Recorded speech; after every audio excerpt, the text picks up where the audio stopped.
Hello and welcome to episode 5 of the John and Shaun's House Party podcast. We've done away with the cold open. That's ancient history now. Yeah, we've cold opened enough now. But we're back in the house of sizzling tofu. Mm. Got another fun episode full of games and japes and quite a hefty taste test from a lot of different sources this time. Okay. But how are you feeling, Shaun? I'm feeling decent. I think relaxed. At peace. Good, because I'm feeling quite under the weather. Oh. I had a jar of cockles for lunch, Yes. and they really weighed me down. Mm. But what tea are you drinking to pick you up, Shaun? Well, So- you don't need picking up, but I have a Marrakesh mint. I've gone to the point where I've forgotten which teas I've had. So there's Marrakesh. Is that in Turkey? Or... I think it's Morocco. Is it Morocco? I think it's Morocco. Okay. And yeah, I'm having flashbacks stuff and describe this, but let's just say it's green tea. It's got some peppermint in it. I hadn't realised there's peppermint, but it's very, very relaxing. I think that's why I'm feeling so at peace. Good. I don't have tea today. I've gone down a different route. I got coffee. I thought I'd dig into a bit more of Ronnie the Rations Rat's Canadian ration case, and I had a instant coffee in there. It's an espresso instant coffee. I did fish out the packet actually back out the blue bag bin, but I don't know where I put it now. So sorry if I left litter lying around your house, Shaun, because I wanted to read off exactly what this is. But it's just basically like the tea you get in a hotel, like powdered milk and coffee. I mean, that you get in a hotel. But it's quite sweet. It's quite nice. It had a lot of French in it because it's French Canadian rations. But yeah, shall we talk about blue bags? Is that an exciting topic? Yeah. I think this has been something I've been quite excited about. What is it? So it's the introduction of soft plastic recycling. So obviously there's a motion nationwide to recycle more and more. And everyone knows you can't recycle plastic. All the packages like don't recycle food. Put me in the back bin. But no, not in our wonderful South Gloucestershire. We get in some certain areas we get blue bags. So you can put your soft plastics in there and not bin them. What's soft plastics? Soft plastics are plastics that aren't hard, which is not very super helpful. But it's like it's just one of those things you get everywhere, just like little like seafood plastic that you wobbles about in your hand, and you just wrap stuff in there because you don't want your apples touching the walls or the floors. So you put them in a bag and a plastic bag, and now that can go in the blue bag. Stuff wrapping meat or cheese that can go in there. Yogurt pots, I think. They all wet in the plastic. Yeah, those were treated as regular plastics. But crisp packets. Yeah, crisp packets. Coffee, like any sort of silver-lined containers. Yeah, for, and like, cling like film. Coffee and cling film. Yeah, so it's transformative. My black bin is almost empty now because that was the last thing is I should recycle this, but like kitchen paper, I use so much kitchen paper, and I like to come into that bin. It's dirty, it's unclean, so you got I go in. Yeah. Not to be on a high horse, but you could have actually been recycling for years, Shaun. Right. You just have to. You used to be able to do the same thing, but just take it down to the supermarket. Yes, and nobody. No. Did you do that? Yeah. You did. Oh, okay. 2 years. I'm impressed. Household. It's one of those things I'd intended to do, but I just didn't like. I try. I'm a believer in recycling, but I'm a believer in not leaving the house as well. I say that. Not to go to the supermarket. Supermarkets, there's so many people around. Because when you're there, you can't just go to the supermarket and leave. You have to go in there to shop. But then when you shop, it's just like, there's so many people, and you get, and I get so sweaty. I have to have a shower when I get back. Okay. Well, now so it's a good job that the authoritarian council is now enforcing blue bag collection, or at least suggesting people do it. Yeah, it's still a trial for I think 2 years, and then hopefully they'll actually not scrap it, and we'll get to do this forever. Okay, great. Well, that's recycling news. In other news, our sponsor of the podcast, who is the person who brought us the microphone and enforces us to have 1 minute of monarchy news each episode, isn't pleased. He's not with the podcast. No, a lot of complaints. Nothing but complaints I've been having, and it's got to the point now. Nice. He's hired some consultants to come in. Oh, this is dire. This is. Are we near bankruptcy? He's not happy. He's this two things he's mostly not happy about. Right. We're not making any revenue, income, right. and he is too long. Okay. and he just doesn't enjoy the content. I wonder why. What did he think he was sponsoring? I think this is some shameful sponsorship. He didn't do his due diligence, did he, when he gave us the microphone? No. Dude. But so these consultants are going to be listening to this episode, Right. and they're going to be chipping in with their thoughts. Right. Thankfully, we won't be able to hear them Oh, okay, that's good. because they'll be doing it after we Okay. record this episode. Mm-hmm. But unthankfully, the listeners will be able to hear it, Mm. and then we'll listen back, like the listeners, and perhaps make some changes. Okay, this is a unique form of contribution, but I'm going to try and be optimistic, and maybe we'll Okay. get some useful feedback. So without further, one last thing before we get going. Introduce today's guest musician who will be playing between the segments. It's Dylan Duck, a local duck from Kingsgate Park. Oh, lovely. He's been driven out by the swan, Oh. so he's been playing on the streets. And I was walking over here and realised we didn't have a guest musician, and I said, "Hey, for a bit of bread, do you want to come along and quack between segments?" Oh. So we're gonna have Dylan Duck. Are you contributing your own special bread? No, well, I have some bread baked for me actually. Yes. And a listener's baked some bread very kindly. Mm-hmm. Set it in just to me. It didn't say John and Shaun, it just said John on it. Yeah, no, So- fair enough, yes. But that is going towards that's been reinvested back into the podcast, and Dylan's going to have a slice, even though it's not very good for ducks. No. But we thank you, listener, for your contribution of the bread, and that is, as John said, Keep the it's bread contributing. Yeah, it's contributing. So without further ado, let's go. Oh, the Podfathers, they're the shining light.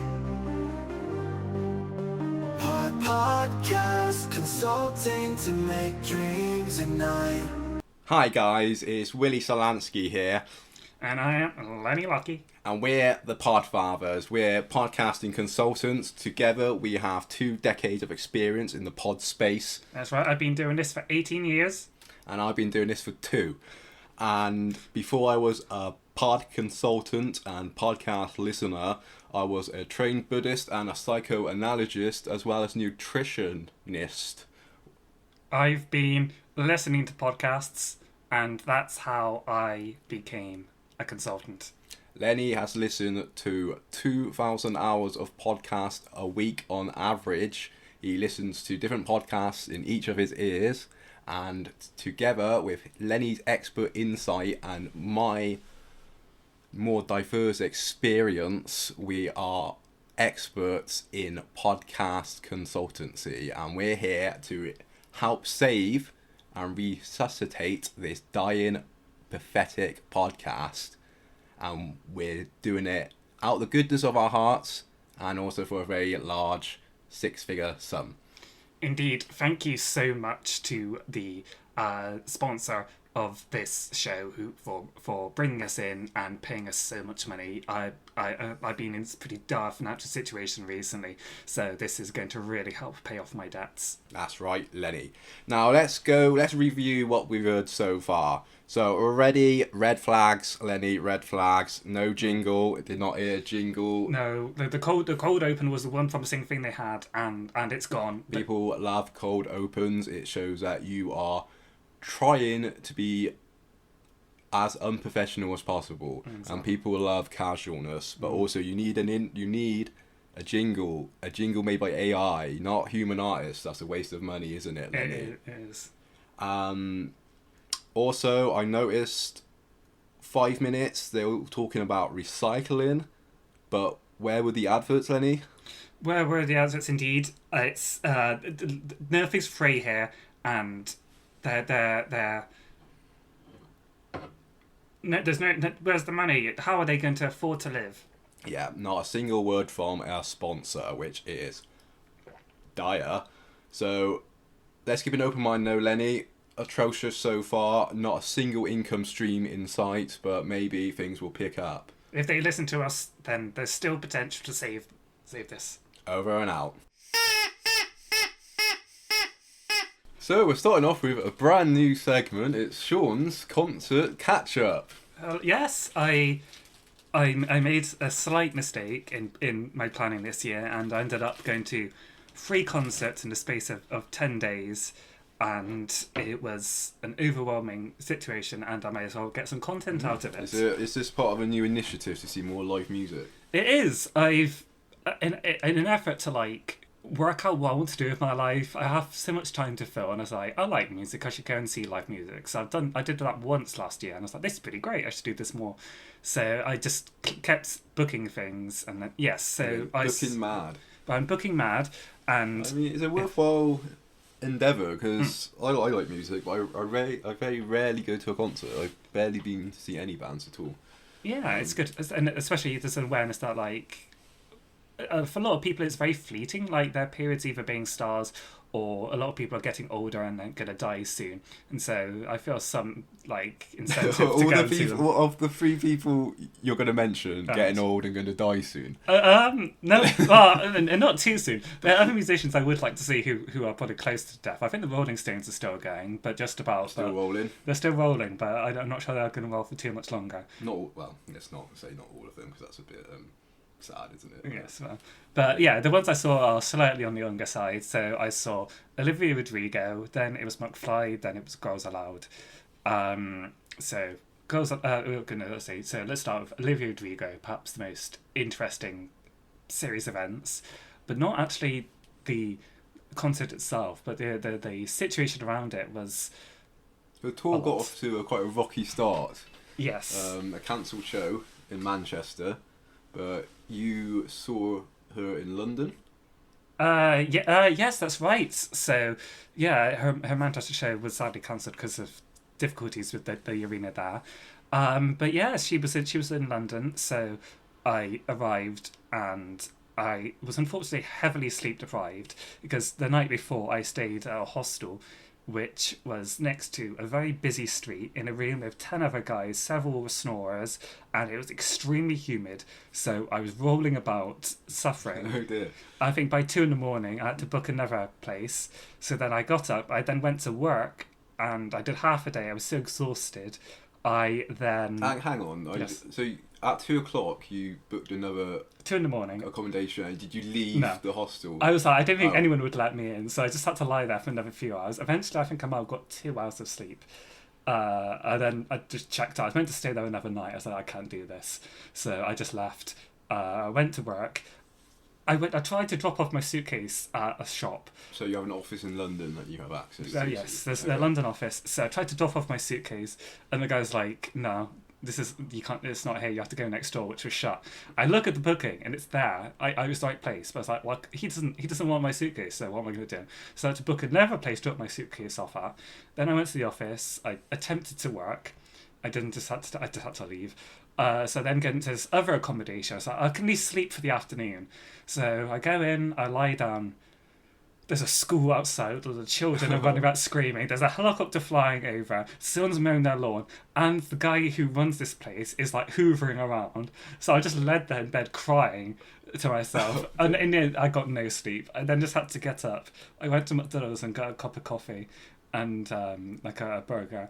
And then finally I went to the concert. So I was just drinking Coke, just trying to get through. But they made me bin my Coke. You can't take it through security. And then as I'm sat there in the big room with like waiting for 20,000 people to come in, my heart starts hurting, and I'm like, oh no, I'm gonna have like a heart attack. I'm so sleep deprived. I'm like, I'm gonna have to leave. The intro act comes in and does their thing. And then, fortunately, finally, Olivia comes in, yay! And everyone stands up because we'd all been sitting down. Everyone stands up. I'm like, oh no, I'm gonna have to stand up for 2 hours now.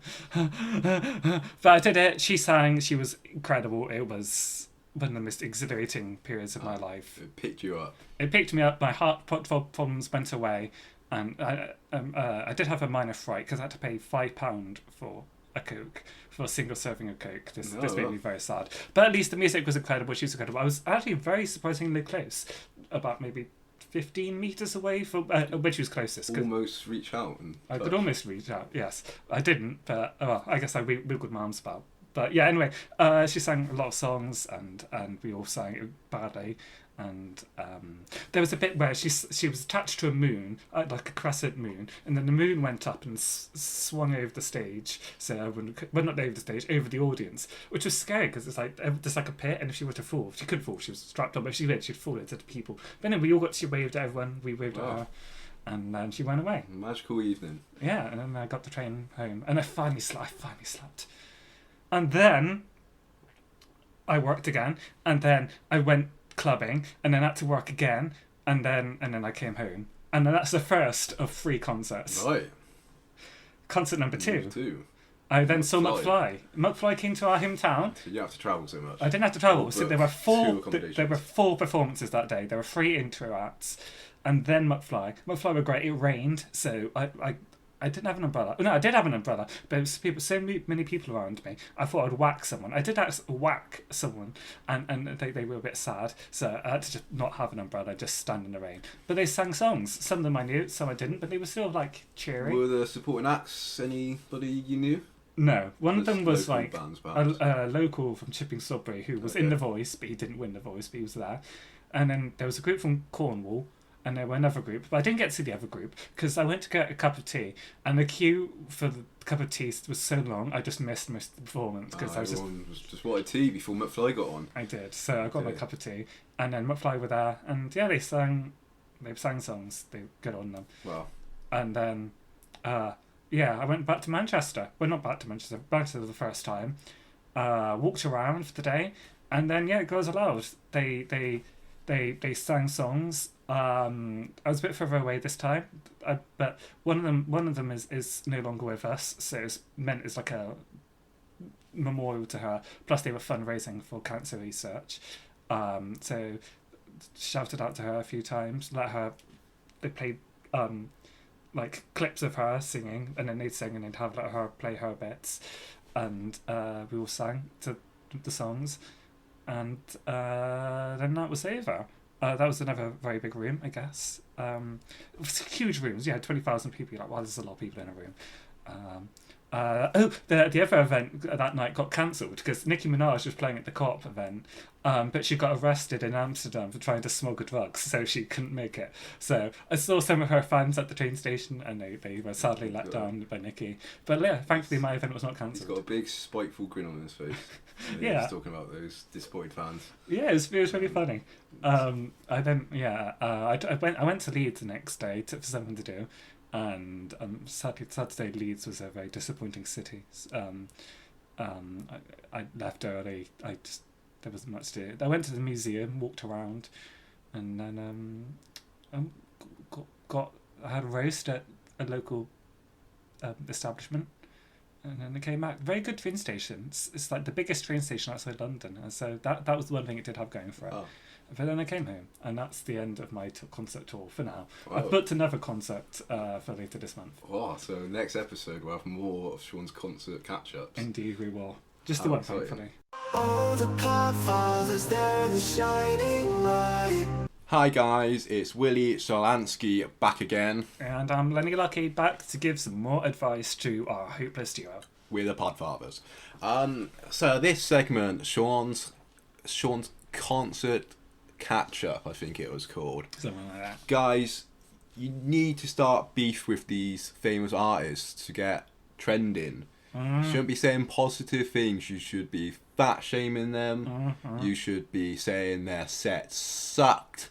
And then you should be posting clips of those sound bites on all your social medias to get shared and traction and clicks. And then no publicity is bad publicity, and people love sharing negative things about the artists that we all love. Exactly. I posted so many vines criticising, and that's how I got to where I am today. You're blocked by so many famous musicians, aren't you? Exactly. I haven't been to a concert in 10 years because they won't let me in. You just watch clips online. Exactly. And then I criticise it, and the money comes in. You can make £2,000 a day doing this. Wow. So guys, Start some beef with those artists. Next concert catch up. Don't want to hear anything good. Exactly. They've got money. Why don't you get money? That's my advice. Peace out. Peace out. Well, we're back again for Sound of the Month. So, Shaun, have you got a Sound of the Month? Yes, I've searched my phone's archive for something vaguely interesting, and I've reached the bottom of the barrel and got this. So prepare your audio organs for this.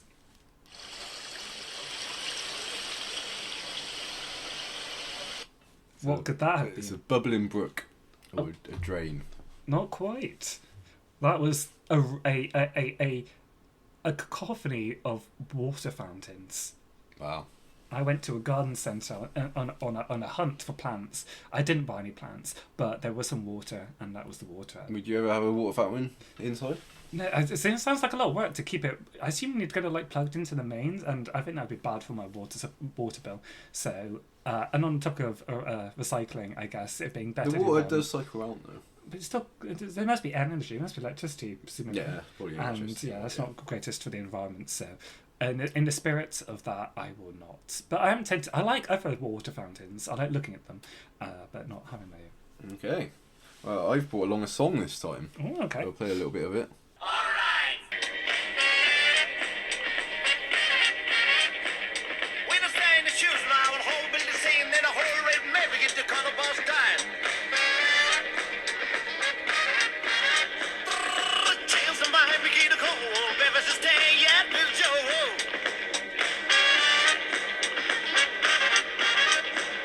So, what language do you think that song was in, Shaun? So that was the thing that confused me, because I was like, I'm assuming it's English while I'm not listening a while, but now, well, I guess now you've begged the question, and I don't know. Was that like one of those things where people make say nonsense that sounds like English, but it's not English? It's like a thing? So it's a song called Pris and Col in Insignia Colsol, Right. or something along those lines, by Italian singer Adrino Cavalcade, and was to do with when a lot of American sort of rock and pop songs were coming into Italy.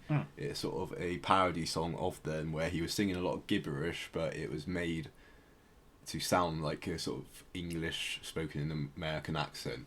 So to Italian people, this is sort of what English sounds like, and sort of I suppose the experience of listening to pop songs in a language you don't understand. You know, it's just about sort of the melody and stuff like that, and this is sort of reflecting that, and I guess a way of us who can speak English to sort of get an idea of what English pop sounds like to Europeans. It's talented because it is a pop. Like, I enjoyed it, but yeah, you at that bit you're just like, am I missing something? And it's just like, I feel like if you listen hard enough, you can hear English words, but Yes. you can't at all. yeah, it's good on him. Now, Shaun, we're at one of our highlights of the show. We're at Taste Test. Okay. So we got tastes from 4 different sources Okay. to cover this week. So we have food from Japan, sent in by a listener. Right. We have food sent in by some Burmese listeners. Right. But I think they just got it from an Asian supermarket, so it's not necessarily Burmese food. I It's see. Asian food they've picked out for us. We got a lot of stuff left from Ronnie the Ration Rat in that bag still to maybe delve into. Right. And I got some some jarred produce. Okay. So what would you like to Well, I've got start to start with? with Japan. Japan? Yes. Okay. So we're starting off with our Japanese goods sent in by a listener. These are stuff that's actually from Japan, in that they weren't imported in by a food seller and then sold in the UK. They're Right. brought back in the hand luggage from Japan. Right. Which just mean they don't have any sort of those stickers you get in the Asian supermarket they put on to show the ingredients and stuff. So you might have to make some executive decisions, Shaun, if you want to try any of this, because obviously we can't quite identify the ingredients. I think it's a plum seaweed seems safe enough. Yeah. I'll take a chance on that. So the first item, we have a packet of umi plum flavoured seaweed. So umi plums, I think, are more like apricots. Okay. Really, they're not actually plums, but they, they're one of the things that translate as an umi plum. But yeah, I think they're like apricots, and they've obviously flavoured bits of seaweed like apricots. They're not feeling as wet. I'm just feeling the packet, and they don't feel too much like they have excess liquid in them. So they might be a bit drier than the seaweed we've had before, or they're individually packed. Oh, that's what I was expecting. They're quite cute little packaging. They're like see-through packaging, and they have a few like little strands of seaweed in. And then like little like sort of sweet baggies. Like you can imagine getting some jelly sweets in this sort of packaging, and yeah, they just got a few sort of strands of seaweed, and this is sort of wet seaweed, sort of type you will see in the sea. So I'm gonna open this up. So do you think it will taste like umi plums? Do you know? I mean, I don't know what umi plums taste like. No, I think it probably had some kind like of plums, apricots. I'm doubtful. I think it's gonna. I'm optimistic, but I don't know about plums. Oh, it smells quite sweet. Okay. I mean, Shaun can't smell. If you haven't looked that already, listeners, Shaun has lost his sense of smell. But he's put it in. He's nodding. It's good. It's nice, is it? Yeah. I'm going to try a bit now. Mildly sweet. But it's like nice. It's not like an incredible, but it's a pleasant snack, I think. Yeah, there's a sweetness that I think overcomes the usual saltiness that you expect from sort of sea-related. Yeah, the salt is there, but it's food, definitely. but the salt is still there. But there's a sweet taste. I'm not sure if I'm too personally keen. They're quite, well, as you expect, they're quite seaweed in texture. In that they're fairly chewy. Shaun's devoured them all. Yeah. I'm having mine a little bit slower. But do you think these would be a substitute for sweets? I'd be intrigued if it was easily accessible. I could imagine, on a good day, like buying some of these and snacking on them, watching TV, and feeling slightly better. I don't know if it's actually better for your health, but you can imagine it might be. Yeah, again, we can't read the ingredients to understand if there's any sort of sweeteners or whatever in here. But yeah, I think they do seem to be. Well, the individual packets seem to be presented to be like sort of sweet substitutes. So the main packet they came in does look more like health food. And the overall packet, it says 30 calories, but I don't know if that's the whole bunch. Probably per portion. Proportion. Okay. So then we have the next thing coming up, which doesn't have any English sort of words on it really, apart from it's part of this low carb plus range that was where the umi plum flavoured seaweed was from. Do you want to see if you can interpret this packet? So is this edamame? Or peas? It's some kind of pod-based vegetable thingy. Certified sustainable palm oil. That's good to know. Oh, there's a bit of English on it, is there? Yeah, there's a mix just there. So they put the minimum effort in, I guess. It's unique. So they're going to be some salted. I reckon they're going to be like dried salted edamame. Yeah, open it up. Oh, it's even got the resealable. That's so nice. it's good. We can, if we like these, we can always save them. Looks like it's pourable. So as we always say on taste test and rarely do. So Shaun's poured a bunch out on his plate. I'll pour some on mine. Oh, it's kind of dry. Okay. Yeah, they're dried. They're not. Okay. Oh wow. So these are like, I guess, sort of like nut substitutes. They sure. Or like crisp substitutes. Oh, they're very crumbly, aren't they? They're very easy to crumble. They are very peanutty. Yeah, they do taste like nuts. I'm just dissecting one. These are pleasant. They don't have nuts in them. They're definitely not anything nut related, I don't think. I think it's just the salted, the sort of texture and the salting and the dryness conjures up a peanut sensation, I think. But well, Shaun can barely talk. He's devouring these edamame, salted edamame. This might be one of the best things we've had for taste test. Yeah, you're happy. This is something you might seek out, is it? If I could, oh yeah. In the future, I think you can get similar products quite easily in the UK. But yeah, they are very nice, and wow, Shaun's really, he's really eating them. Oh, that's good. That's the type of, if you sort of made something on MasterChef and one of the judges sort of just didn't really say much, but just ate it like that, that's what you want. Doesn't necessarily make good content. No, I don't know. Too meta about it, but it's you enjoyed those. Yeah, that was special. And yeah, it's even more than peanuts. It's like the Jacob's crackers. Yeah, maybe. Okay. Yeah. No, I can see it. Wow. What? Yeah. What? And I bet they're probably healthier. I hope so. Maybe they're probably salty. Maybe I don't think it wasn't too salty though, were they? No. Maybe they were. Or am I just making it up? Were they salty at all? I assume that's what gives the crackers that unique flavour. Yeah, they must have been. Again, can't read the ingredients. I think they must, but they weren't like very. They're not. They weren't as salty as like popcorn or like salted. No, it wasn't chips that or much. No. Peanuts or anything. But one last thing from Japan, and this, as I'm sure you can realise, Shaun, it's not for you to try, I can unfortunately. see this. Yes. But it's spicy grilled and dried squid soy sauce taste. Which is slightly strange translation. But it looks like a dried squid. It's sure that is a dried squid.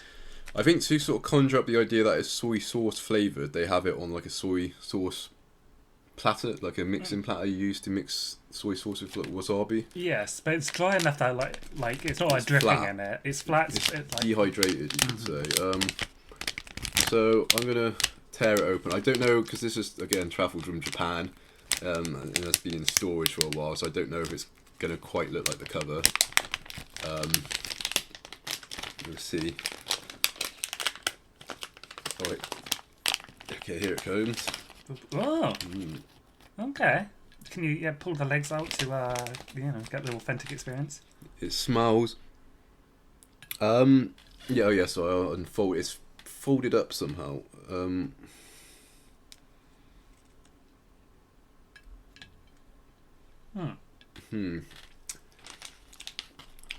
I was worried that it looks a bit mouldy, but reflecting on what it looks like in the packaging, it looks like it's meant to have that sort of white film. Yeah, it looks like flour to me, but It looks like flour to you, does it? Or just a lot of salt. But I'm just feeling it. I mean, you haven't had a dog before, Shaun, so you might not know what these. But when you get those like chewy, dry, kind of like, they're usually in the shape of bones, but they're not really bone. Right. They're like this dry, some type of meat probably. I don't know what they are, but they're really. You give them to dogs really to exercise their teeth. Sure, yeah. And it keeps them occupied because they just chew on it for like hours before they can eat it, and it really feels like that. Right. One of those things. So I think it must be really made probably in a similar way. You get a photo. But yeah, it looks like it does. It is. Well, it's a squid. I mean, it looks like a squid because it is one. It sure does. And again, I am slightly concerned it's gone off somehow, but I don't think looking at the packaging, I think it's meant to look like that. So how do I approach this? Do you think, Shaun? I would. And you're not tempted to break your veganism. Not of all the things I've attempted, it's not this one. I'd probably start with the head and move down. What? Yeah. Okay. What's the head though? Is this the head? I would say that's I think the head's here. That's the propulsion. Oh, it's maybe like a weird. I think the head's in the middle. Sure, but but in theory. You have like these sort of arms or the tentacles, and then you have the. Okay, I would say body, the frontmost, the stern of the ship. Still don't know which side you're talking about. That top side. Okay. Starting from the sort of bulbous top of it. Good luck. You gonna snap it or keep it whole? It's not very. It's dry, but it's not like. Again, it's like those dog bones. It's not really. Oh, it has torn. I can't work out what it smells like really. Maybe it's soy sauce. And unfortunately, Sean's not able to help me. Sadly not. What if you could smell? What do you think about smelling meat? I mean, it's Like going out your way sniffing it. Do you think that would? Well, in general, people find it weird. I mean, it's just like, I mean, it depends how you go about it. Like, obviously, people smelling wine is like a well-established thing. I think smelling it from a distance, if you put your nose right up to it, it's probably quite rude. But No, I mean as like a sort of vegan. Do you think that would? Oh, if I were to just do it for From pleasure? Yeah. I'd feel weird. I mean, I already feel weird as a voyeur, just like stuff like that. I'd still be like, oh, that looks nice, you know, when it's in way. I mean, it's weird because it's like a dead animal. I still have that weird thing about it. It's quite, yeah. I'm gonna put it in my mouth now. Sure. Oh no. Oh dear. It's really now I've like masticated on it. Is that the word? Masticated? Masticated. The flavour sort of seeped off, and it is very soy. It is just soy sauce. Yep. Maybe that's what soy sauce looks like when you dehydrate it. I can imagine that. Maybe. Yeah. But yeah, it is very chewy. It's so chewy. Sounds it. Yeah. And it's very. It does taste like it's quite rubbery, which I expect from calamari. And it hits the back of your throat with that soy sauce flavouring. In a good way or bad way? Because I'm quite fond of soy, but is it just a bit too much? It's like you got one of those little fish things you get with sushi, you know, the little soy sauce fish containers, and someone's just squirting it down into the back of your throat whilst you're eating a dog chew toy. It's not massively unpleasant, and as someone who, it's the nicer bit of seafood I've had today. It's nicer than the cockles I had for lunch. Sure, yeah. But it's tough to eat. I'm going to try a tentacle. Oh, okay, it's not bad, but I can imagine really like kind of getting your throat tickled by this and like choking and that. You know, like when you have a string bean and you have one of those like really stringy bits that you kind of doesn't chew up, and then you like swallow and it gets caught in your throat, and that's what these dried tentacles taste like. Wow. Well, I mean, that's an interesting item of food. Yes. Thank you, and a good trio, I think. Yeah. Especially edamamens, a rare thumbs up in taste test. Yes. Yeah. Incredible. An interesting squid. I don't think we would typically. Well, we don't typically get meat products on this show when I'm sort of in charge of buying it, so it was interesting diversion to have that. I'm putting it away. I might have it a bit more later. Sure. And then some little bits of seaweed too. So that's Japan, Sean. So where next do you think? Shall we just get stuff from our Burmese listeners? Yeah, I think the Burmese would be a nice way to follow it up. Yeah. Okay. So did you realise we had a strong contingent of Burmese listeners, Sean? No, I haven't been checking the stats, but it's a pleasant surprise. Yeah, I think apparently. Have you heard about the South Koreans have begun to be broadcasting noise into North Korea? Oh yes, I heard they're re-beginning that the propaganda stuff. I think it's just unpleasant noise, but they've been using our podcast to do it, and due to some bizarre wind currents, the South Korean hostile broadcasts of our podcast into North Korea have been sort of swept around into South Asia. They've ended up into Myanmar. Yes, right. And Burmese folk have been listening to our podcast, and they've enjoyed it so much they sent us some snacks. That's very kind of them. Thank you, listeners. So we've got 2 boxes of mochi. I think we'll just open one. Right. And something else we'll get to. So let's start with the mochi, I think. which we have tried on the podcast before, but we had sesame seed covered mochi. Yes. That was so overpoweringly just sesame seed that really the mochi itself was It was hidden. afterthought. We could just we were just eating sesame seeds. So these don't have sesame seeds. They're strawberry or peach, and they're made in Taiwan. So this is, I guess, Taiwanese mochi. Yes. I guess they eat mochi in Taiwan, or perhaps they make it in Taiwan and ship it to Japan. So what are you feeling, Shaun? Peach or strawberry? I think I prefer strawberry generally, so I'm inclined to go with the strawberry option. Okay. Crack this open. There's just these. You say vegan on the side, so that'd be a comforting thought. But I think because these are imported, they do have the English text on the back. So opening them up. Oh, very sugary. Well, I guess that's. I think it's powder rather than sugar, perhaps, but it might be like caster sugar. Right. Yep.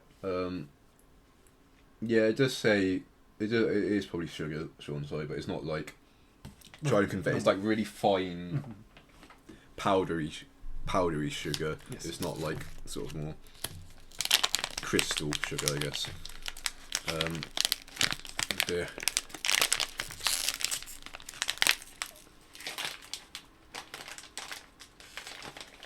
Come on. It's a bit of a struggle to get this one open, but John's trying his hardest. And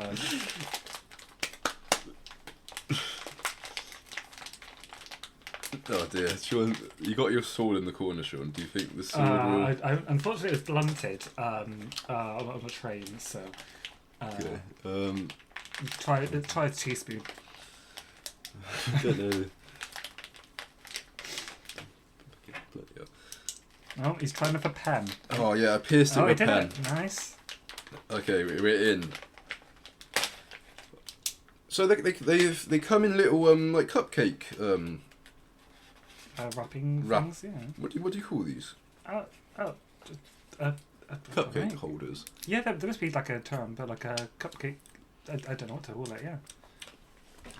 I think this might just be like flour, Shaun. It doesn't taste very sugary. Okay.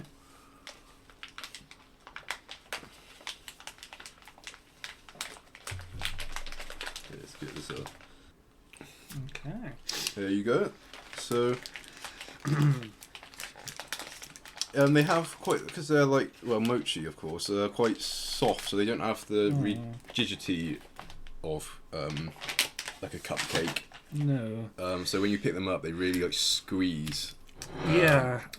Not had great success in mochi, but I can tolerate it. So. Okay, I'm gonna have a sniff. Does smell like strawberry. Good. Very sweet strawberry. Oh, okay, that's better than I've had before. Yeah, it's quite nice.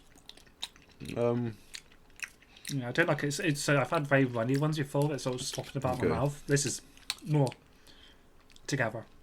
I think it's like a jam well, not like a jam, but there's a gooey filling. The middle is gooey. It is gooey, it's but not the same slopping out. Yeah, it's not the same consistency throughout. Like the outside's harder. It's got a gooey centre. So I've just sucked out. But yeah, quite pleasant. It's a neutral experience. Far less aggressive than the sesame seed covered ones we've had before. Yeah. Yeah. So did the job. Quite nice. Thank you, Burmese listeners, for that gift. That's very kind of you all. But they've still got another thing too. Well, I'll just finish. So we got these, which are hawthorn flakes. Have you had hawthorn before? I don't believe I have. As soon as I've heard of it, I couldn't quite describe it. No. It comes with a plant, but they got a recognisable mascot on the front. Yeah, a instrument of evil. Yeah, and it's one of those minions. Indeed. So I was slightly concerned about these because I looked at the back, and how do you describe this? Well, it looks like salami. It looks like slices of ham, like luncheon meat. It does. But the ingredients are, say, hawthorn and sugar. Yes. And hawthorn is a plant. Indeed. So I don't think they've got meat in, but it's just a strange picture. Yeah, it just looks like sliced. It's odd to describe that as a flake. I mean, we'll see when it comes out. Maybe it's flaky. But it looks very. Again, when you look at them, they're like little individually wrapped. You expect to get like a Polian mint out of that. Yeah, they're a bit like party poopers, really, in the wrapping without the string. They got kind of earthy smell to them. Mm-hmm. They're a bit like, it's supposed to be like tea. I imagine hawthorn might be something you put in tea. Yeah, that's probably the context. I see they're very small. It's like a little pile of discs. So now they open, you can kind of see where the back pit. I think the back pit is just one of those cases where, when these sort of flaky discs are enlarged, they're more like fancy crackers by the looks in like texture. But when you blow them up to be a big size, they really do look like ham. But tastes like they're not. The Pink Panther biscuit kind of. No. Actually, no, not on further reflection. I think the original biting in reminded me of that kind of wafer. Do not agree with that judgment at all. So I'm glad you Okay. receded that assertion. It's No, they taste more like love hearts a little bit. There it is. Yes, love hearts. Yeah. Slightly. But again, this does feel like a very more healthy. Though it has a lot of sugar in it, I think. Yeah. From the back, so not healthy at all, but more like rustic version, probably, rather than like sort of artificial sweets. These feel like more like rustic, old school sweets. What sweets were kind of like before factories, perhaps. Maybe it's like I don't know. Yeah, I guess it is. It's just the commercial branding. It's kind of it's very off-putting. commercial branding with minions. It puts me. I just feel like That's they're what I mean. dirty. I feel like these are stuff you put in your lunchbox for your little kid's lunchbox, because they got cartoon cats on. They're little bite size, and yeah, they're quite sweet, but Yeah, I couldn't quite finish it all off. I had most, but it's a lot. It's very. They feel a intense. little bit, because again, they're not quite sweet enough to be sweets. They feel like fruit winders, that sort of stuff. Mm-hmm. That's a sort of a weird in between state of sweet and lunchbox snack. Yeah. So, yeah. Oh, well, thanks. Sticks and teeth. Yes, yeah. Sticks in your teeth. I have one more, but yeah, they're tricky to just get through. You wouldn't want the bigger packets. I'm glad they're No, that's the right portion size. Yeah. packets. Probably enough to get your daily sugar out of that. Yeah. Okay.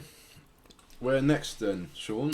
I've already forgotten. There were two more countries. We got we just got sort of jar produce, Right. which Okay. we will spread on some bread, All right. and then we can have a little rummage in Ronnie's. Okay, we'll do the That's jar produce. Yeah, I'd be intrigued to try that. So you got 3 jars here. You want to read them out, Sean? Yeah, so on the leftmost we have some Manuka honey from New Zealand. In the middle we have a medlar jelly, it's the perfect blend. And then we have a Scottish malt whisky and marmalade with 12-year-old Scottish malt whisky. Wow. So I think let's start with the medlar jelly. The biggest of the three. Do you know what medlars are, Sean?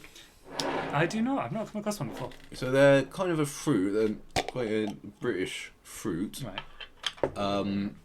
But they're one of those fruits that sort of you haven't heard of because they've kind of gone out of fashion because they're not aesthetically pleasing. I see. They're quite ugly fruits. Ah. So people don't really like eating them. Mm. And they're not very nice to just eat raw. Right. They're more like a cooking fruit. Right.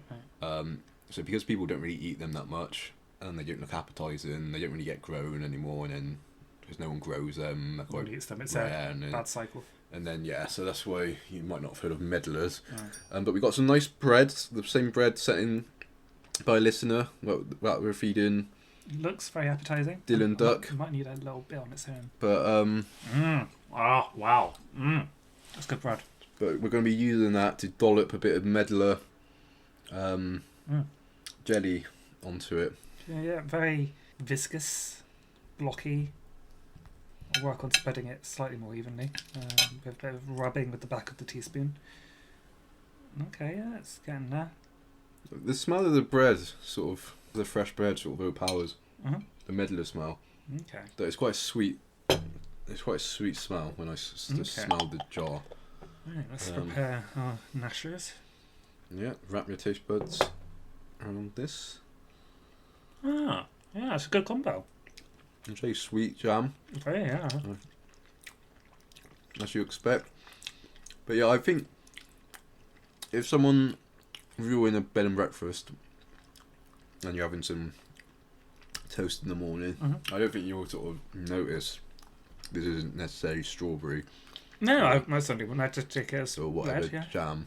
You know, you just take it as some jam that you might not be able to identify the fruit of. But yeah, there's nothing. For me, I think of like a Viennese as well, because I was never much of a jam on toast person or jam on bread, so I ended up having it with cream and like a Viennese as well. So that's the experience that comes to mind. Yeah. Are you much of a jam eater? No, I'm not. No. So perhaps we're completely wrong, and the jam enthusiasts will tell us Perhaps what so. a strange and unusual taste this is. But to us, it just tastes like jam. Yeah. Which again might suggest why medlars have died out so much, because there didn't seem anything too distinct about them. And I think they're quite a pain to mash up. You really have to mash them. Right. They're quite tough. But yeah, nice enough. Moving on. So the whiskey, the whiskey marmalade. So this you get very. Can you smell this, Sean? Yeah, I can smell alcohol. Yeah. So even Sean can smell this one. It smells like malt whiskey, very distressingly strongly. Yeah, so I'll take care to make sure I can walk straight after I've had this. Yeah, Sean's got very. And struggling to properly spread it. Yeah. I might have to. Well, I can get a bit more off. It's very stuck to the teaspoon. It's basically. I might have to give up at that. Yeah. I probably didn't want too much. No. Oh, there we go. I can get that one. Okay, there we go. I'll hand the spoon over. So, what do you think? Do you usually have marmalade? No. The only time it's ever been in the house is my dad used to be fond of it. So when he visited, he'd bring marmalade, and it'd be in the house, and it was just there. But leave it there. I don't think I ever tried. No, I must have had it at one point in my life out of curiosity.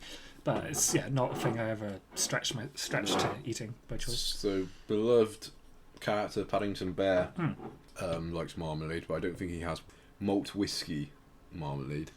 No. Probably a bit too boozy for him. I've gone for a bit of a thicker spread than you have a very thick spread. You might want to spread that because you've got two big chunks on the slice. It's probably a horrible mistake. Oh god, it's so boozy. I dread to think what this is going to taste like. Well, whiskey. Oh, yeah, it's going to taste like whiskey. I don't think we can get any orange coming through, but let's find out.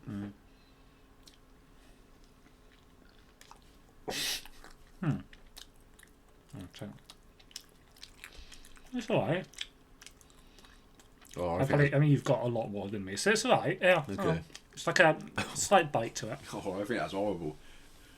Oh. Yeah, it's like eating a whiskey, which is odd. Oh. That's quite the reaction. Oh. Oh my. Ugh. It's like you spilled whiskey on your plate and then you just soaked it up in your. Yeah, I can see that. Yeah. Oh, I think Sean's gone the right way of having a merger slavering of that. Yeah. He's finished it off. I'm not going to take another. I don't think I'm going to take another bite of That sounds like it. No. Unless I'm just going to have a little investigate. Oh, I'll try this bit just because I think I've got the worst in me, so I'll try this little bit here to see if a smaller serving. So it's not so bad in smaller quantities. Good. But I wouldn't say it's nice. You've still got. I wouldn't choose to have it unless you were just like you feel like spicing up your day a bit. You could do a bit of that, but it's not something I do for pure pleasure. No, I just think it was obvious what was going to happen when you put malt whiskey in marmalade. The answer to that, it was going to taste horrible. So yeah, let's move on to the final jar. And this is another one that Sean can't be participating in. because there's honey from New Zealand bees. Do you know what was that? Manuka. What's Manuka? So I know it's like a very well regarded type of honey. Okay. I think it's quite expensive to produce. It's one of what's into ones. I think it's got health benefits, and people often have it when they're like ill. They have Manuka to it's help them out. complex, intense, and chewy. Manuka honey is dark amber in colour with a delightfully smooth texture and rich toffee and coconut flavours. Right. Pay close attention and you'll find woody, nutty notes as well. It's complemented by a lingering, slightly bitter finish. Okay, that's nice. It's just the thing for dressings and marinades. So I think really they're getting at you could use this on like meat. Yeah. Roast honey. Yeah, I imagine you could pop it on some pork or something. Yeah, pork would be quite, I imagine, yeah. So I'm just gonna spread this over. Yum yum. Yeah? I just licked the spoon. It's got it all in my hand. Yeah, it's very runny. But yeah. That's very sweet. Okay. A very nice honey and bread. It's perfect. It's Good. like forgetting about the malt whiskey, that was horrible. But medlar jelly. That was a standard jam and bread experience, but honey and bread, something else. Sure. Such a That's quite the smile you've got. Such a treat, a bit of honey and bread. I mean, well, sort of white bread with basically liquid sugar on is not necessarily good. But I don't know, honey's got this sort of certain vibe around it. It's not just liquid sugar. But wow, those busy bees in New Zealand have really concocted a... Well, they say that, and then I looked at the bottom and it mentions Oxford, North Canterbury. So I'm like, is that like one of those things where they stole the name of an English place, or has it just been made in England but they're called in New Zealand? Oxford, North Canterbury, yeah. Yeah, so I'm not clear on that one. Is Oxford in North Canterbury? Not to do traditional Oxford. Maybe they've got like a cheap one. It does say product of New Zealand. Yeah, maybe they import it and then package it in Canterbury. Well, it says 100% pure New Zealand honey. No, this came from New Zealand. Okay, fair enough. Good on them. Like, again, this was brought back via hand luggage. So they must have... It could just be because they steal place names from England, like New York. Yeah.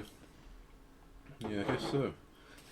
Let's just finish this taste test off by just getting through a little bit of Ronnie the rations he's left us. Yes, that's what's in the bag. So, we'll see. I don't know if we'll have... I mean, we've got tortillas left, but we're not going to have those now, I don't think. This... I don't know what this is. Nor do I. I'm not seeing a clear... What's on the back? So that's So you've got instructions. eating instructions, yeah. But apparently you can have any of this cold, but I mean, what do you think that print means? Date square established... It's French again, it's just like French It's Quebecan. bilingual, but yeah, it's not clear. Since you'd assume it is the title. Maybe you've already had the shepherd's pie. So I've I had don't the know what's shepherd's about. pie, so we don't know really what's Unless left. it's another one. But yeah. So, do you want to take a punt on opening that mystery thing then, Sean? I'll open it up, see what's inside. So, If I can.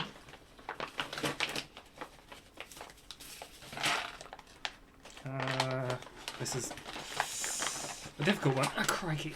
isn't there an easy tear? Oh, that's what you're doing. Let's try one. You did that.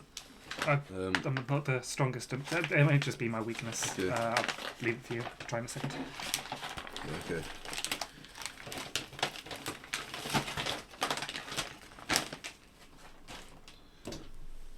Oh, my hands are really sticky from honey too.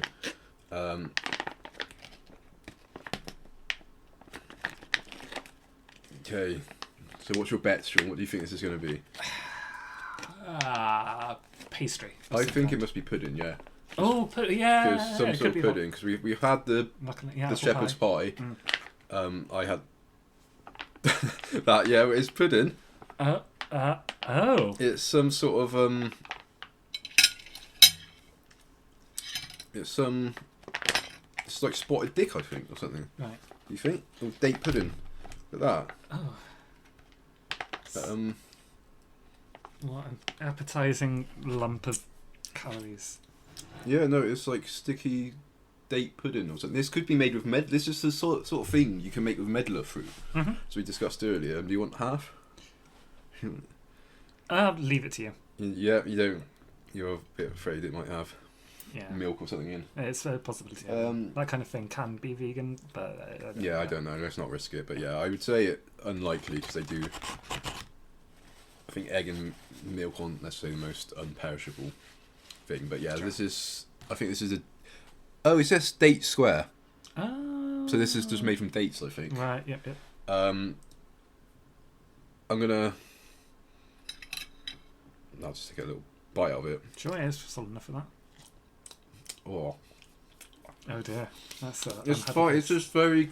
It's dates, sure. and then one of those.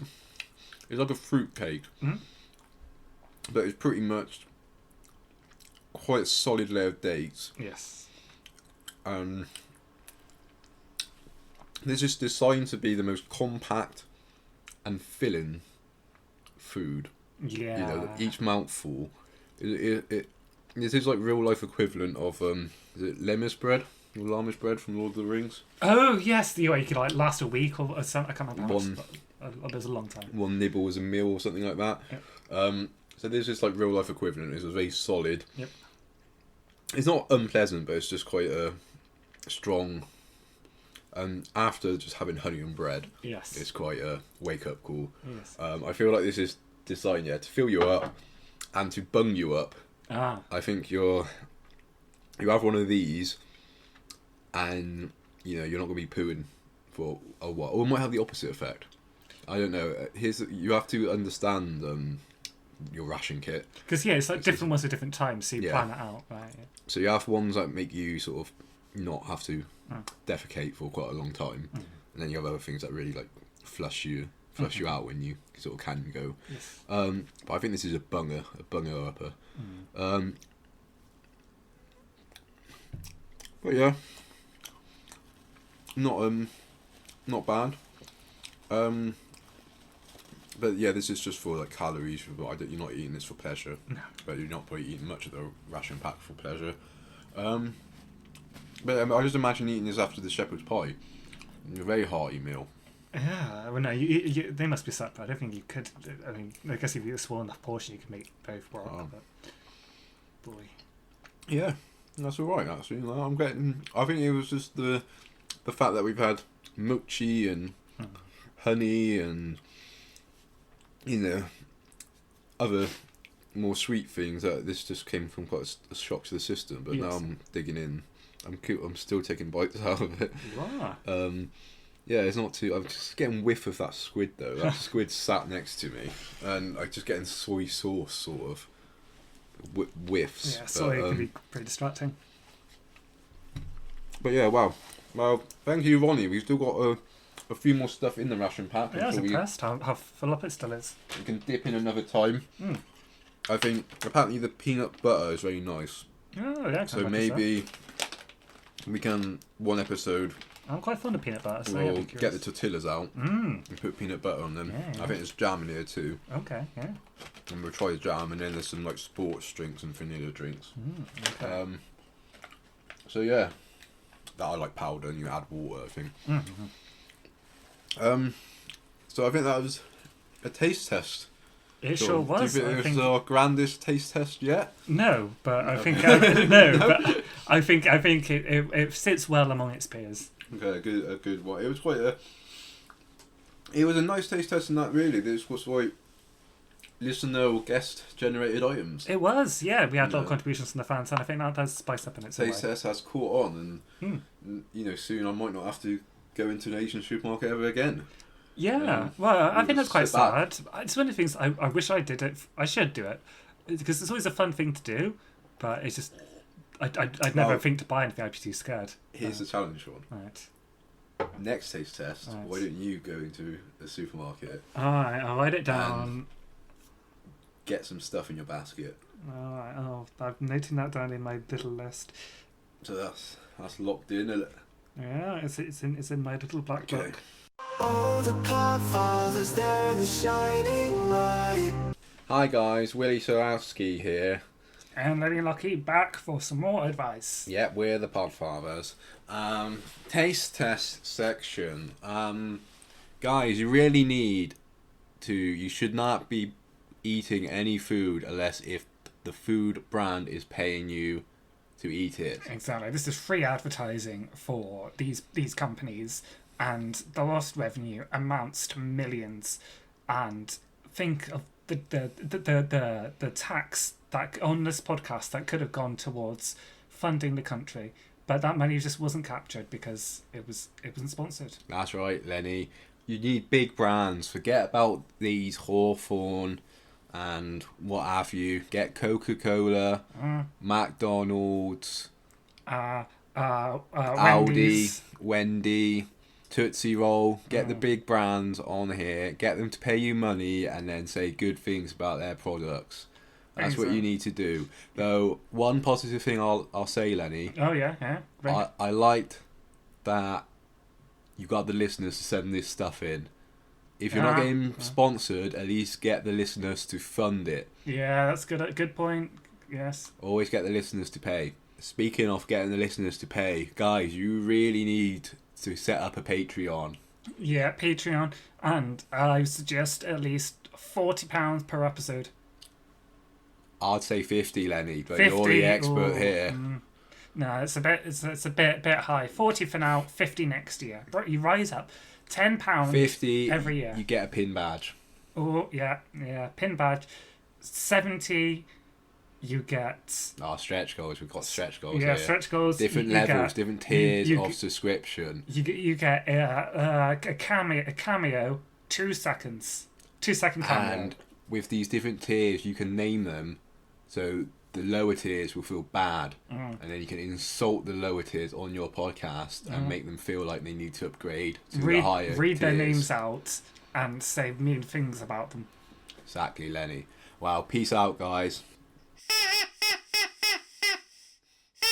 Okay, and now here's a sneak peek at the charity shop showdown that is coming up later in the episode. This one is me and Shaun have actually gone to work in charity shops for a day, and we're seeing who can raise the most money for charity whilst working in these charity shops.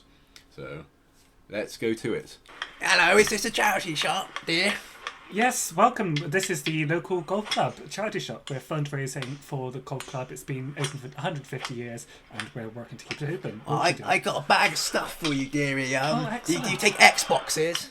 Are they green? Here's Xboxes. Here's an Xbox. Yeah, I'll be sure fund. How about men's underwear? Do you take that? Is it used? Just take it. No, please take that. How about a TV? I got a big TV. Please. A big TV. Are these yours? These are all my stuff. Yeah, the TV for charity. Help you raise money for charity, I'll dearie. take the TV, thank you. Okay.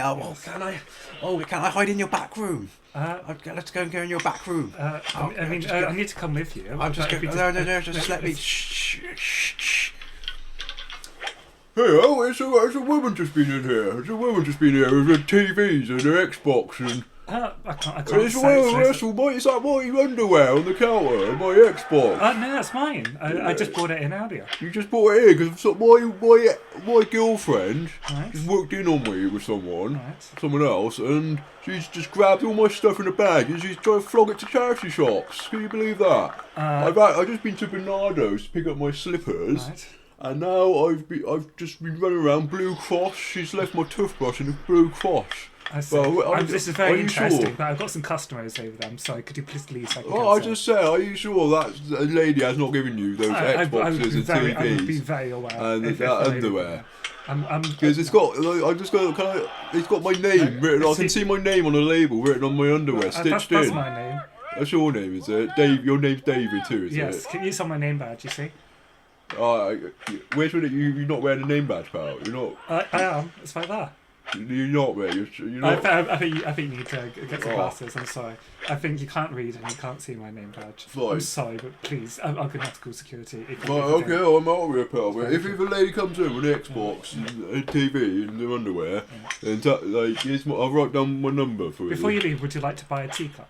It's for good cause. Okay, I'll buy a teacup then. Thank you. That'll be £5.77. Okay, I'll just write my number first. Okay.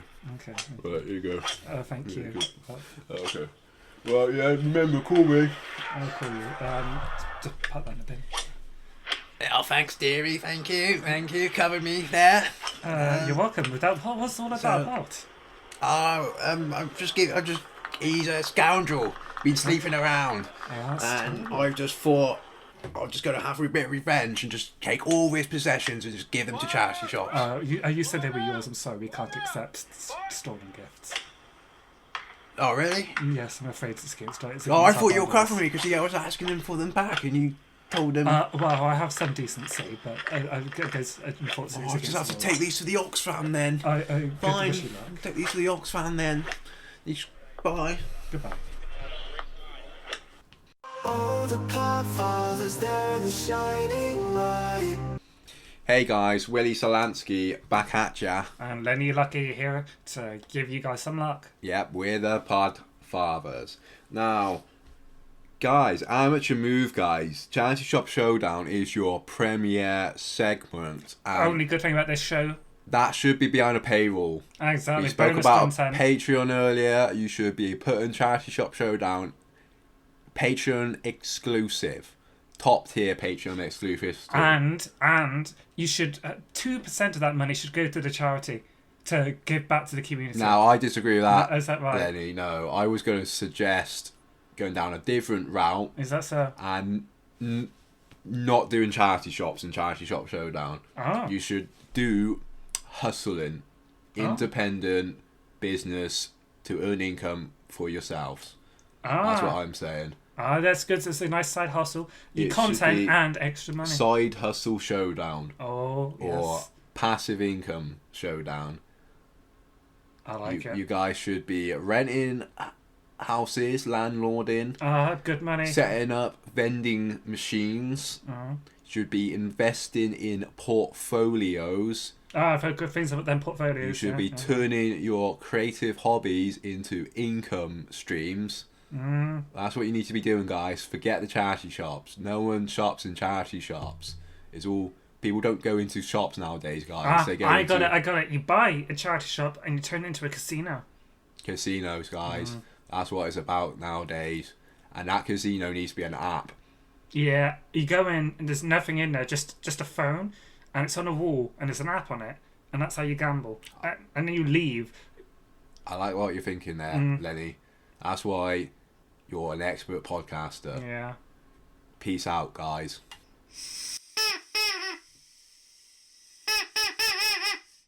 And now we're at the part of the show that we're compelled to do by our sponsor. A very ungrateful sponsor. Yeah. It's Monarchy Minute. So let's get the minute timer on your phone. Right. Shaun, I hope you're not going to spring another surprise on me involving that piano. That was pretty scary last time. We got some bad feedback out of that. We said that did not. We have to include. We cannot ever say there's no monarchy news. Okay, we have to find monarchy news. Has to be monarchy news. All right. Well, the counter's coming, and so to make up for that, I went to London especially to watch the that parade. What's the king's birthdays? The King's Birthday Parade. It was sort of Troop in the Colour. That's it. But it was the rehearsal the week before, the weekend prior, and it was going to be. The Colonel was going to be Princess Catherine, but due to current events, it was going to be Prince William, but he wasn't there. But all the people, all the soldiers in their regalia and finery marched down, or rode down on horses. Some of the horsemen had swords, some of them had axes that I learned would use to split the head of horses, and cut off their hoofs, because you used to, if your horse died in combat, you used to have to cut off his hoofs to take back as proof that it died, because otherwise you could be accused of stealing the horse and selling it. And that's Monarchy Minute. Okay, and now we're back for Shaun's Wellness Workshop. So Shaun's gone on ahead. So I'm just going to take the microphone and carry that downstairs off the house of sizzling tofu. So Shaun has got a bit more of a permanent structure on the side of his house now. It was sort of one of those lean toes, I think they're called. But now it's kind of a mini kind of shed built on the side of his house. And yeah, there he is. He's at the door. He's waving me in. Hello. Hello, Shaun. It's a nice little shed you've built here. It's got cushions. Yes. I got some cushions. The house was looking a little bare, and I thought, I can't put them in the house, I guess, but I can put them in my little shed. In your wellness workshop. Yes. Well, what wellness tips have you got for me today? So yeah, today I wanted to talk about reaching out to people and asking to spend time with them. This is something I've struggled with, and I think particularly when I was younger, I used to wait for people to ask to hang out with me, and if they didn't, I would just kind of sit around feeling sad. And then my mum would always be like, Shaun, why don't you just ask to hang out with people? I was like, no, I don't, they might be busy. And I think I've been trying to get better at actually just, well, if something comes up, well, great. But if not, I'll just actually try and pipe my message out. 20 years later, yes, you've took your mum's advice. I've taken my mum's advice, and I try to actually proactively organise things. And if I get turned down, that's fine. But I should at least make the effort. And I think, yeah, I'm happier for it. I see friends more regularly, and people are generally quite receptive to it. Or if they're busy on a particular time, try and get a different day. It's a good thing to do, I think. So that's, one of the things I'm really glad I've gotten better at, and it's something I'm still working on, is doing it with other people I don't necessarily see as much, I think. Or even people you don't know. I would like to get better at that. This is something that I always tell myself I do get out well, and I do horrendously at it. Before actually just approaching someone, like, let's say you go to house parties, and this is the house party pod, but it's a skill I struggle with. It's easier when you have someone to introduce you to others. But yeah, if you don't have that, it's very scary to do that. So yeah, maybe that's something I need to keep working on. What wackiness might you reach out and invite someone to do?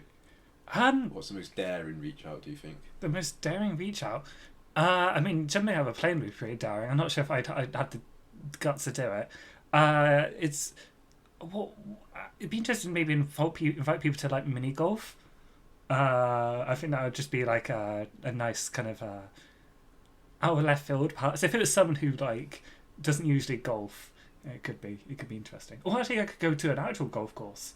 After you have been hanging out at a golf charity shop. I have been recently. So that experience, actually seeing the golfing, I was like, you know what, I would like to do that more. So maybe I need to get some people. You go on the driving range.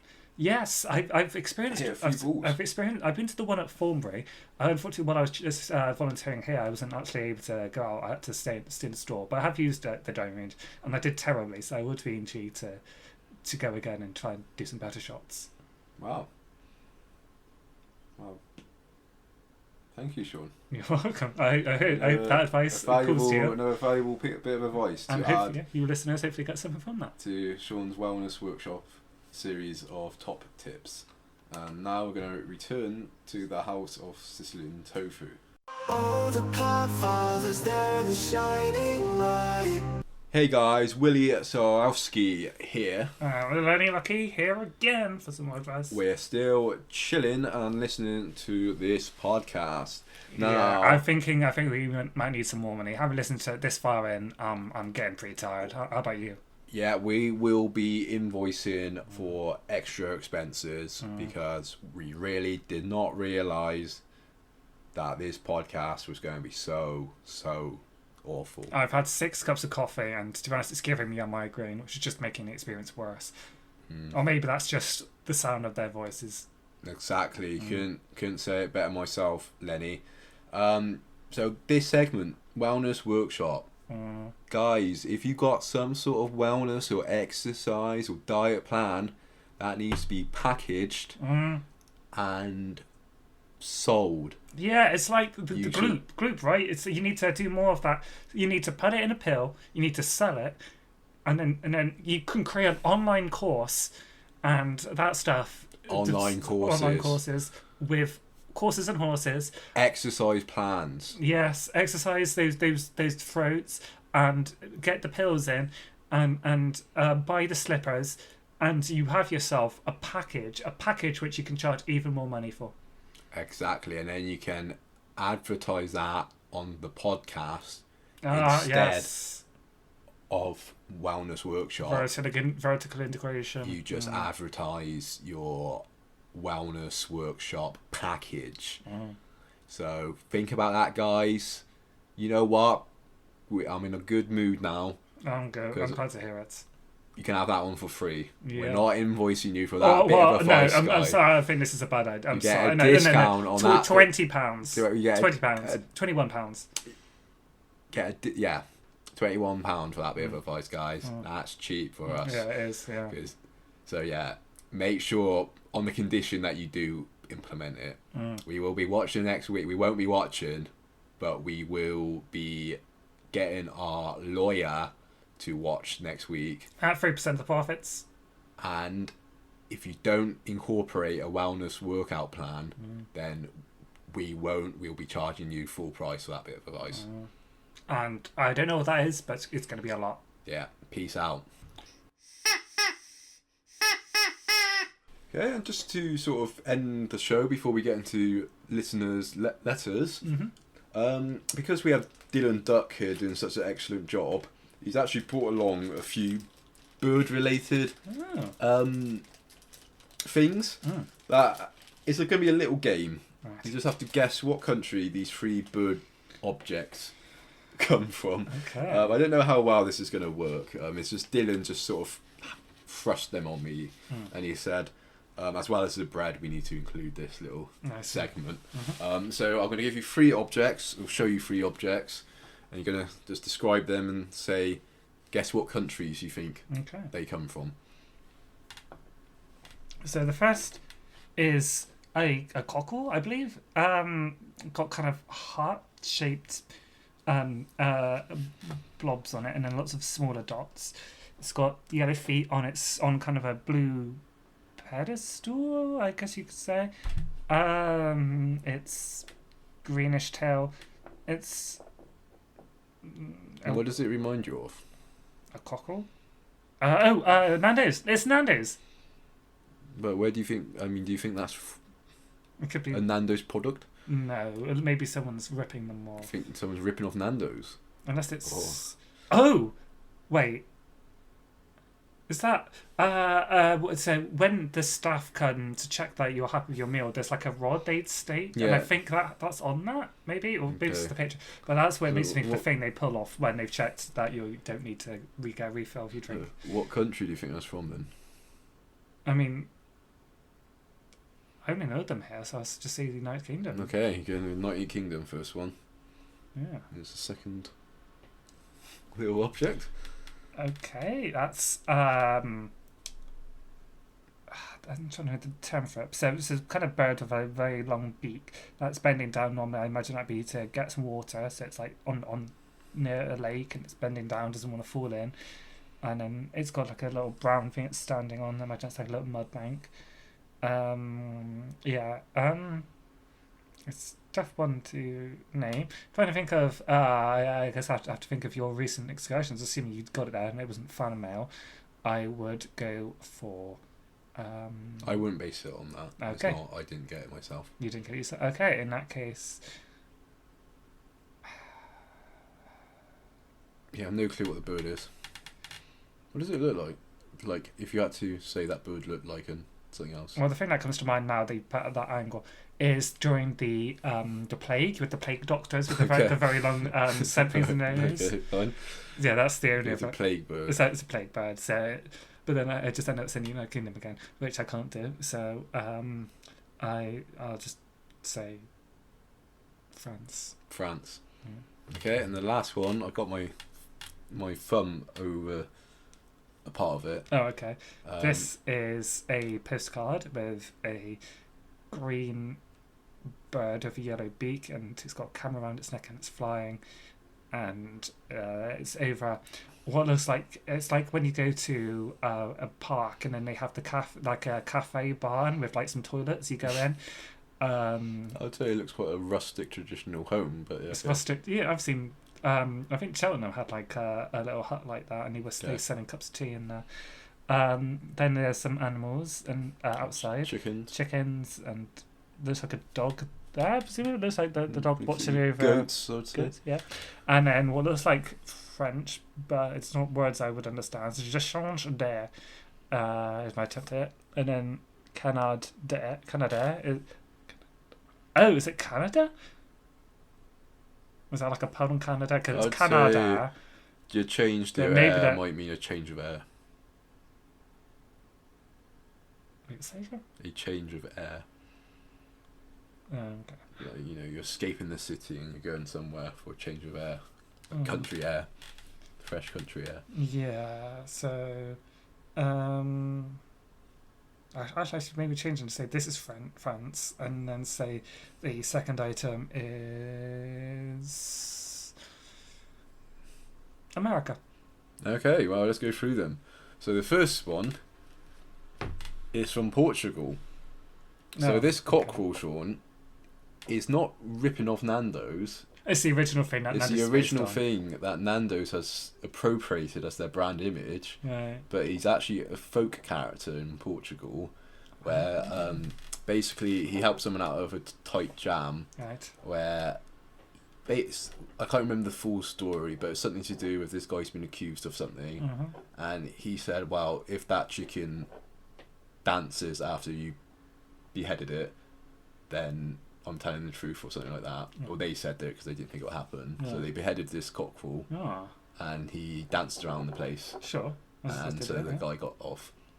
So this is one of the original character that Nando's has appropriated from Portugal. And if you go to Portugal, you see a lot of this fellow around the place. He's quite a popular guy. Okay. Well, a tragic story. The next item is a little other bird. It's a kiwi. That's what I was trying to get at when you say, look what he looks like. I never really thought about this, but kiwi, the birds, do look like kiwis. They've got this little body like a kiwi. Yeah, I guess I can see the resemblance, yeah. But yeah, do you know, now you know it's a kiwi. So that would be New Zealand. Yeah, New Zealand. And we had some New Zealand honey, so just perhaps pieced it together. But yeah, finally the postcard is from France. It's from Normandy. Oh, yes. In France. It was really covered up. So yeah, 1 out of 3. Well, I thought this would be a clean sweep, but Dylan Duck, bold, I guess. Yeah. Dylan Duck has really presented a bit of a challenger. So thanks, Dylan, for that bit of good job for the content. Bit of content. And yeah, you're gonna play us out one more time, Dylan.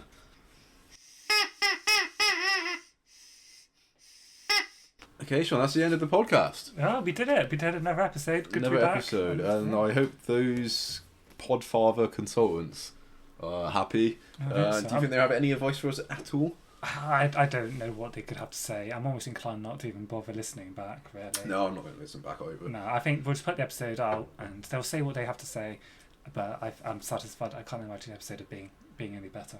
No, same. So let's read a few letters then to end it out. Indeed. Hopefully it's nothing from them. Well, I guess I haven't heard it yet, but yeah. Nah. Okay, here we go. So these are from our actual mailbox. So now we've kind of let people know we've moved location. Yeah, they start coming back. The physical letters have started arriving again. So here we go. It says, "Hey chums, I'm sat on the loo after quite a heavy plop session, and I find myself short of boggle. Could you release your podcast in magazine format so I can read it on the loo and use it to wipe if I get caught in a pinch? I suppose I could have just used this letter paper. Ken Dice." Ken Dice. I think this is rather... whole letter. It is. It's like, what a waste of paper. Like, I'm a big fan of digitization, and I'd rather not print. I think it's just quite a visual experience. So I don't see how it would translate to magazine. I mean, an audio experience. No, I think it's quite visual. Do you? I think Okay. I think you need to hear it and you create images in your mind. If you Close read your it, eyes and then you can, but if you're paper. reading, If you close your eyes, you can't read it. You can't. Okay. Yeah. So, I'm sorry, Ken. I don't think this is the. I think It's you just need a to focus on theatre this. of the mind. Exactly, and the loo is not the right place I to hope- truly appreciate us. I hope you're off the loo now, Ken. Yes. I hope you found a solution to I hope you've got a good toilet roll supply. I suggest getting a subscription and you get an Amazon button. yeah, that exactly. Yes, yes. I need to get one of these myself. That would be very handy. Yeah, and then we got a second letter. We do. Hi boys, love the pod. I'm your new biggest. Oh, we've got a replacement. New biggest A fan. new biggest fan. Oh, I don't know. I'll see about what Slug Boy has to say about they may just slug it out. Anyway, love the pod. I'm your new biggest fan. However, an idea, if I may. Why not get a celebrity guest? What lazy suggestion. Why not get a celebrity guest on? I'm thinking of someone like Sabrina Carpenter. Oh, I think she'll fit right in and bounce off you guys very well. Maybe she could even be a third host.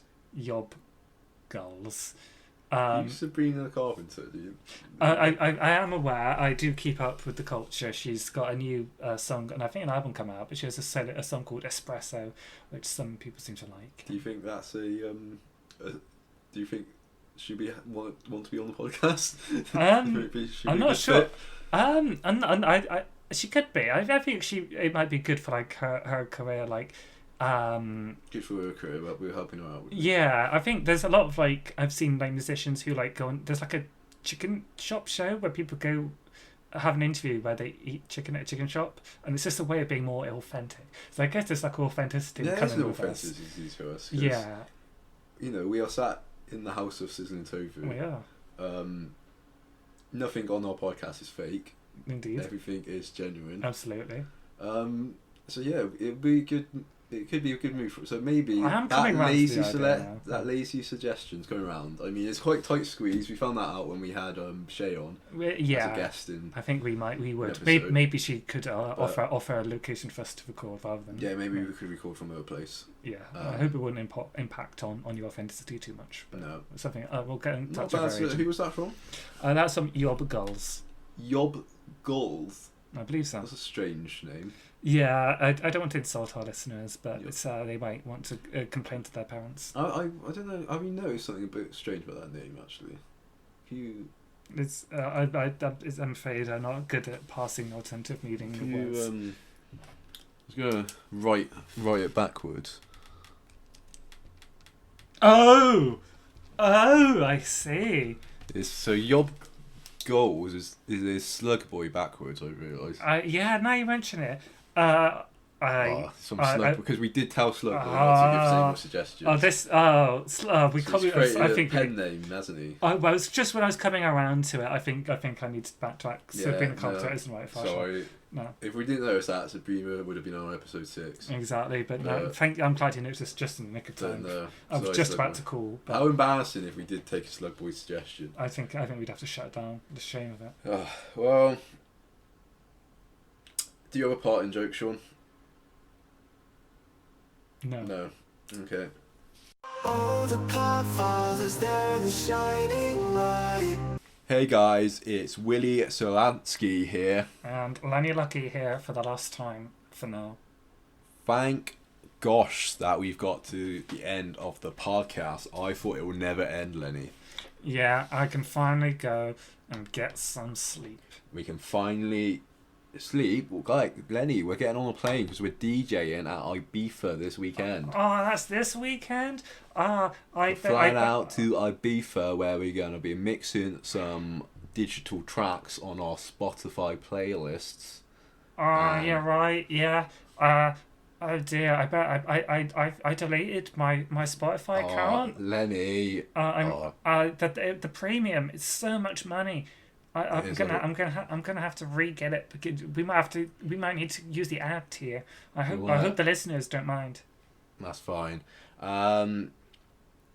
But yeah, get back to the podcast. Any final thoughts about this house party podcast? I think I see potential if they take our advice. There's As someone who listens to thousands of podcasts and consults on them, I've forgotten it already. I'm already thinking about the next podcast we're going to be listening to and giving top tips to improve. Yeah, me too. So, Always looking forward to. Sorry guys, just forgot you. Yeah. Didn't stand out to me, I'm afraid. Yeah. Well, at least it got me. It was something to do. Yeah.